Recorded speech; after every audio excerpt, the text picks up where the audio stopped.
I'm refutating my opponent's speech about climate change. Her claim was that climate change produces 3 negative effects around the world. Her secondary claims were 1, climate change causes unstable weather conditions, climate change causes natural reserves to diminish, and 3, climate change negatively affects animal population. She supports her first claim by providing a statement by NASA that talks about the global temperature on Earth, how it's increased by 1.4 degrees, and supports that statement with a comparison that says it may not seem like a huge change, but the Earth is like our human body. And when our human body is 99 degrees, it's a little warm, but still normal. However, raise it by 1.4 degrees, and that means our body has a fever. Same with the planet Earth. Just 1 degree changes affects her so much. Even though this is a good comparison, it leaves a question of what the variation of in the Earth's temperature is to begin with, and what is normal temperature of the planet. There is a lack of information and citation for the supporting point. For example, there was an exploration and research in this supporting point that could have been used from a website called livescience.com, for example. Then she states temperatures in areas around the world continue to reach its highest states, and an example that has information from 2011. This information is not recent, and this is also her only example, which decreases credibility. And another one of her supporting points, she states that NASA and Climate Central are claiming that heat waves are becoming more likely due to climate change, but there is also another problem with citation. I feel this needed to be more specified, meaning when and who within these programs. She also addresses that the Union of Concerned Scientists says spring weather arrives 10 days earlier than it used to on average. My first question is, how is this relevant to climate change? And is the fact that spring did come earlier really an issue? But that's a question for a different claim. She supports her second claim by stating that many living things on Earth cannot adapt to how quickly the Earth is changing. And her second supporting is about how the global area is affected by drought and its increase. And her third one is a quote from National Geographic, talks about glacier decreasing. Not that there's a lack of information here, but I don't think that these points really help her support her claim. And she could have provided more supporting points that helped her benefit her claim better, such as giving examples of natural reserves that are diminishing, and how is it that they're diminishing, and by that I mean the process.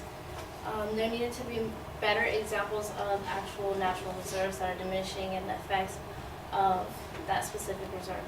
For example, according to the World Land Trust website, it talks about how carbon dioxide is the main greenhouse gas because of the sheer quantities released, and other gases such as methane and water vapor are more potent than carbon dioxide, but exist in the atmosphere at lower concentrations. And there's a link for a reserve called Christopher Parsons Reserve, and that shows how it's affected by that factual statement. For her last claim, she supports it by stating that many natural reserves are diminishing, and that natural reserves serve as homes to many different animals. Therefore, the animals are diminishing as well. There's no evidence that supports this supporting claim, which leads me to believe that it isn't true because there's no proof. She gives an example of polar bears that are dying and the decrease in their number,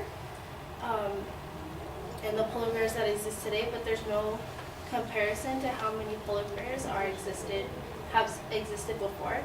So how is anyone supposed to know that this said lack of polar bears is due to climate change? There's no credible evidence to support this either. For her last support of her claim, she states that according to Endangered Species International, 16,928 known animals are listed as threatened with extinction. This statement doesn't provide why these animals are going extinct, and it doesn't say it's because of climate change, so it doesn't benefit or support her claim.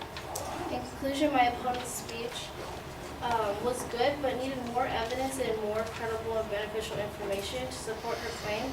If her information isn't beneficial, evidential, or convincing, then why is it relevant to animals? Thank you.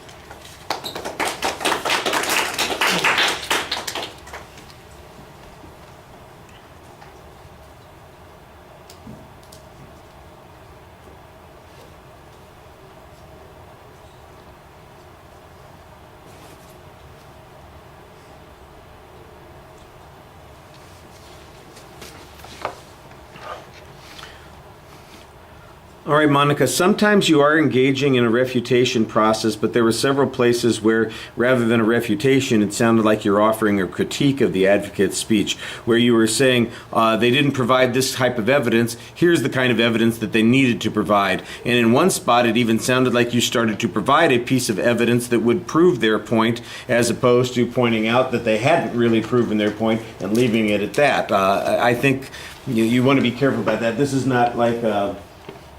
the refutation speech is not so much like what I'm doing right now, making a suggestion as to what you're supposed to be doing, but why the argument is not believable. And certainly you wouldn't want to provide evidence to the other side on their argument. It would be like saying, you're the defense attorney. I said, well, your fingerprint of the accused isn't very good at the scene of the crime, but I got a really good fingerprint here that I'm happy to let you have. And you're defending the guy, that would be a little bit problematic. You kind of have to look at it because you are in a adversarial position here. So for the purpose of the argument, you have to kind of not necessarily take the other point of view, but resist the idea that you're fixing the other person's argument. I thought that you asked some reasonable questions on a lot of the links that the advocate presented. Sometimes the presses that you have on the evidence are not all that strong. I'm not sure why 2011 is not very recent, and I'm not sure why, because we don't know who it is at NASA that said this, the evidence isn't particularly credible. That just sounds like you're straining for something to say, particularly when you don't have any evidence of your own to offer a different or counter view on that. So we have evidence that comes from NASA that doesn't specify who at NASA said it versus no evidence from your position. I think it makes it a little bit difficult to make the argument that there's a problem with the advocate's evidence on that particular point. Like I said, it was structured pretty well, and I thought you did a nice job delivering it to the audience for the most part. All right, trying to keep these shorter so we can get everybody in here.